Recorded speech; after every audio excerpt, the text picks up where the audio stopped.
Welcome back, everybody, to another episode of the GR8 podcast. We are at episode, I think, 12. Thank you guys so much for tuning in for my last couple episodes since I've been back from the Disney College program. I'm really excited to be back and actually doing podcasting and recording my voice. And thank you for everybody that's just been hearing and listening and being a viewer of my content, I guess. I really appreciate it. I really don't know why, because I'm not good at this, but I appreciate it. I love covering just different things going on in the world and things I'm interested in. Today we are talking about the NBA trade deadline. Kind of crazy things going on. It just ended today. Today's February 9th, around like 2, I think, or 3. And all the trades are done, so there's no more big news going on for the rest of the season. So it's pretty big news for a lot of like the West. A lot of West Conference teams had a lot of things going on in their rotations and roster going on.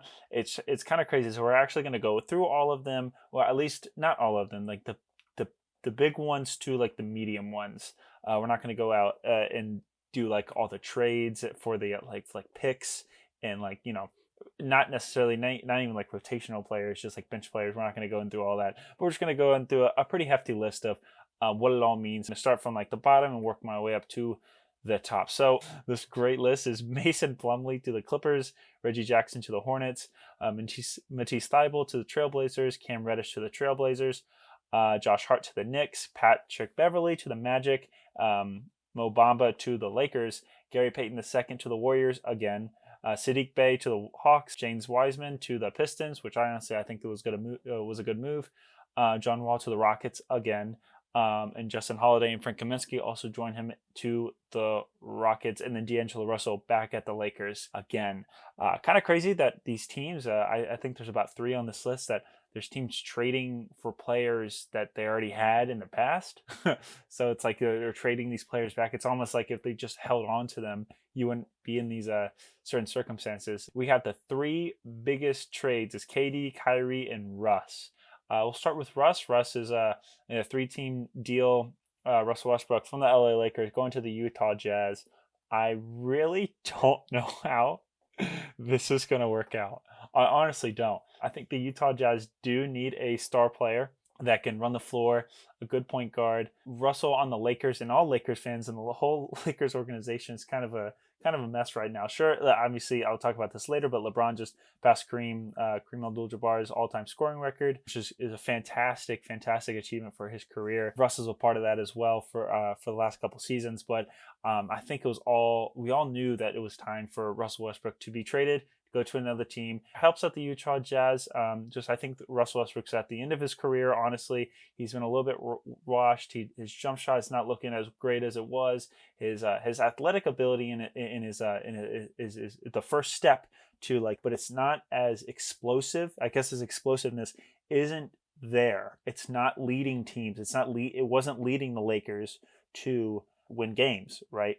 LeBron and the Lakers didn't even make the playoffs last year, and a lot of people like blame that on Russell Westbrook, and which honestly I don't think is necessarily deserved, because you have the greatest player of all time, LeBron James, on your team, and then a really good player, Anthony Davis, probably top 10 in the league, maybe on a good night. Russell Westbrook did get caught some strays for his recent ability to play basketball within the last couple of seasons. Next, we have Kyrie Irving to the Mavericks, joining alongside Luka Doncic, which is crazy. It's weird that these are all West teams. Like I mentioned earlier, these are all West Conference teams. The West is stacked now because, like I mentioned earlier, KD, like all these players, other than James Harden, I guess, but the Nets organization just traded away all their players earlier with James Harden, and then they had Kyrie and Kevin Durant working together. Obviously, have seen seen most of their roster be changed, especially with their bench players and their star players like Kyrie Irving and Kevin Durant. But Kyrie is now on the Mavericks. He just last night had his Mavericks debut. He had about 20 points, played fairly good. He ran the court. He good level of point guarding for Kyrie Irving, for layman's terms. I think he passed the ball well. He controlled the floor. He controlled the tempo fairly well. I'm glad that Kyrie Irving is on this team because it takes a lot off of Luka. And now we'll see, like, because Kyrie Irving is, I don't see him as a burden on and off the court, but a lot of people do.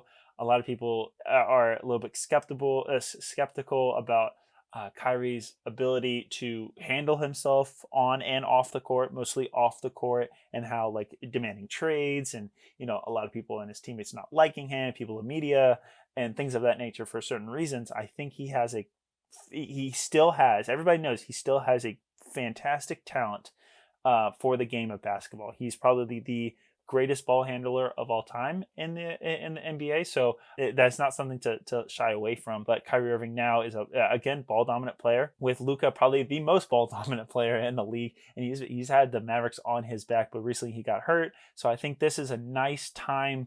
Honestly, like no offense to Luka or anything, but like it seems like it was a good timing for this trade to happen because Luka was away. Kyrie now can step in, manage his own team, and when Luka comes back, it's almost like people watching the game. It's like, man, like Reggie Bullock shooting threes and good defense going on. You add Luka Doncic to this team that was going on last night. How is the team going to be beaten from an offensive standpoint? Granted, they had good defense last night, but it was also in Kyrie's debut, and everybody was probably like, trying to amp it up a little. But it in the coming weeks and the coming months, and especially towards the NBA playoffs, where do they fall? What seed do they have? Who are they going to play in the first round? Luka Doncic is obviously going to be back because it's not like a season-ending injury. But once it all comes down to is like towards like this is at the end of the season, right? They're going to have to figure out how to do this. Who takes the last shot? Is it Kyrie or is it Luka? And right now, at this point in their careers, I think Luka is a better player than Kyrie. What I would be tripped up on is like if you have a last second, 3 seconds left, you got to shoot it, and it's like to win the title, to win the game, to win the playoff series. Who are you going to give it to? Who's the coach of the Mavericks going to write it up to? Right, Kyrie or Luka? So, really good addition for the Mavericks. I think Mavericks, this is their guy, right? We've been talking about like Luka needs a second guy. Luka needs help. Luka needs a superstar or just a star in general, or an all-star at least, to help him out with the load management, making sure that he's not the only option that the Mavericks have. Now the Mavericks do have that in Kyrie Irving. And then lastly, I think is the biggest news thing, Kevin Durant to the Phoenix Suns. And granted, the Phoenix Suns gave up nobody. Well, almost nobody. They still have DeAndre Ayton. They still have Chris Paul. And they still have Devin Booker.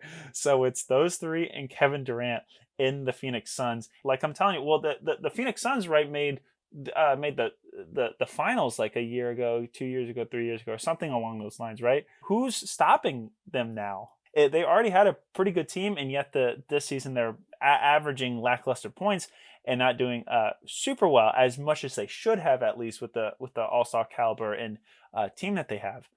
But now you just add Kevin Durant on it. Sure, your bench gets a little bit softer and gets a little bit shallower, I guess. But now you have Kevin Durant, which people would argue is the best scorer of all time. 3-pointer. He spreads the floor out with his size and his height. He's good at rebounding, and maybe that's not what DeAndre Ayton needs. But with everything going on with that team, is Chris Paul aging, Devin Booker getting hurt, DeAndre Ayton is like his future is almost in jeopardy at the beginning of the season. It's interesting to see Kevin Durant joining a team again, another super team. He just needs so many all-stars to be a part of him. Joining another super team, it's interesting to see where this is going to go for Kevin Durant's career, for the Phoenix Suns in the rest of the season. Where are they going to end up? What seeding are they going to have? Are they going to make it to the NBA Finals, where they have to get through?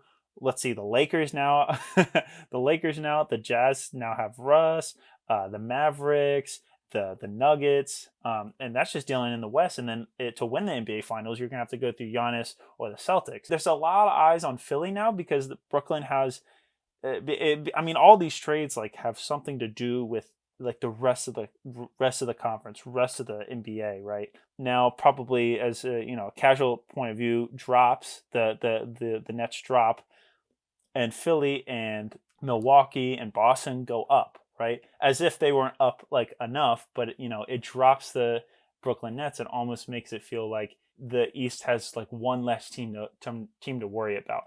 But everybody's in the West now. It's just crazy. There's so many trades going on in the Western Conference that it almost makes it like a minefield. Every time you play against a West team, who's going to win? who's going to be injured, who's going to score the most points, right? The Western Conference in the NBA is now absolutely stacked.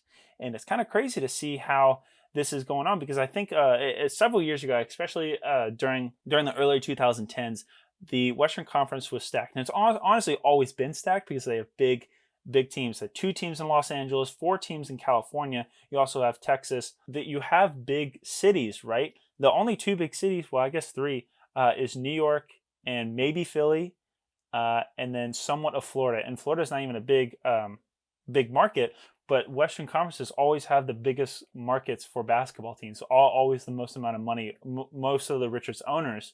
So now they have a whole lot more money to give to more players. It just goes to show that the Western Conference has more money, has more pool, has more leeway with different players and different contracts and that they can sign. And the West is more favorable for players, maybe for communal wise, for traffic, location, weather, family. It's interesting to see. It's really interesting. Better opportunities, just it just in general. That's where like Hollywood is. Like people always want to be in Los Angeles or South Beach. And why do you think the Heat have such good general managers? Why do you think they've been ever since even like LeBron left? They haven't had a season where they've significantly dropped. So I guess that's like that's the whole idea. That's the whole idea that the West is now a powerhouse again. So it's really interesting. The NBA is just insane. I love the NBA deadline. It's funny that this is happening right before the Super Bowl. So they're going to have like the NBA coverage is going to be crazy around the Super Bowl with the Kevin Durant to the Suns. I just hope like it's going to be interesting for like the Suns next game against the Lakers, or the Rockets next game against the Jazz, or the Mavericks next game against the Warriors, or something along those lines. I think it's going to be really interesting. I just want to move off the trade deadline and go to LeBron's scoring title. Now he has passed Kareem Abdul-Jabbar for the all-time career most amount of points in a career. It's kind of scoring title. He has a scoring title, a little bit over 38,000 points, which is crazy. Everybody thought that there's no way Kareem is ever, no one ever is going to beat Kareem's title until the kid from Akron, Ohio came along and did it, which is crazy. It's funny because it was in a loss against the Thunder. Like, this is how down bad the Lakers are. They just don't care anymore. Like, it was funny because as soon as he hit the fadeaway shot, they put him up. They just stopped the game with 10 seconds left in the third quarter. They just stopped the game and had a whole ceremony. Had him, give him a microphone and start talking. He hugged, and there's like a passing of the ball, passing of the torch from Kareem to LeBron. They had a whole ceremony and thing right before the end of the third quarter, and then they played the game out, and then they lost. So it's just funny how in a lackluster Lakers season, it's a lackluster Anthony Davis and Russell Westbrook season, LeBron still manages to shine. And even in a loss. So it's kind of crazy. I love that LeBron got this title. I love it. It completes and solidifies his idea of being the greatest of all time. And I know that's still like a debated thing. Michael Jordan, Kareem Abdul-Jabbar, Steph Curry, Larry Bird, or LeBron James, and a lot more. Shaquille O'Neal, Kobe Bryant. I was a believer that Michael Jordan was the greatest of all time because of his drive, his mentality. But seeing LeBron pass Kareem Abdul-Jabbar's record for scoring, he has the most amount of points ever in the NBA. Ever. He has scored more points than anybody else in the history of the NBA. That is insane. That's not something to just walk away from. That's not something to ignore. That's not something to just ignore in a conversation talking about who's the greatest of all time. So congratulations, LeBron. He's never going to hear this, but congratulations, LeBron. You did it, pal. I'm really proud of you. But really, that's honestly it. There's a lot of little injuries throughout the NBA, like Steph. It's really going to hurt the Warriors season, and Luka, but he has Kyrie Irving to help him out. Kevin Durant is out, but yet still got traded to the Suns. John Wall's probably not going to play for the Rockets. The Rockets probably just going to buy him out. He's just going to become a free agent or sign wherever. The Clippers look bad, honestly, with Kawhi Leonard and Paul George. It's just going to be interesting to see that, how that dynamic still continues to work out, because they're both like most injured players in the league, yet they're on the same team. And they traded Reggie Jackson right to the Hornets and got back Mason Plumlee, so that's going to help them in the backcourt or the front court. down in the paint with Zubac. So excited for the Western Conference. There's no way for the Rockets to climb their way up now. They're probably going to get the number 1 overall pick and going to get Victor Wembanyama. Really excited for the rest of the NBA season. Really excited for the NBA playoffs and then eventually the finals. We got the Super Bowl coming up, so I'm excited to watch that too. A lot of things going on in the sports world. I'm really excited about it. And this shakes up the whole NBA. Kyrie, Russell Westbrook, Kevin Durant, not a whole lot of other big trades other than those 3, but those are pretty huge trades for the NBA, especially the Western Conference. Thank you guys so much for listening. Thank you guys so much for watching, viewing, hearing my voice talk about the NBA for 20 minutes. I really appreciate it. Thank you guys so much, and I'll see you guys in the next one.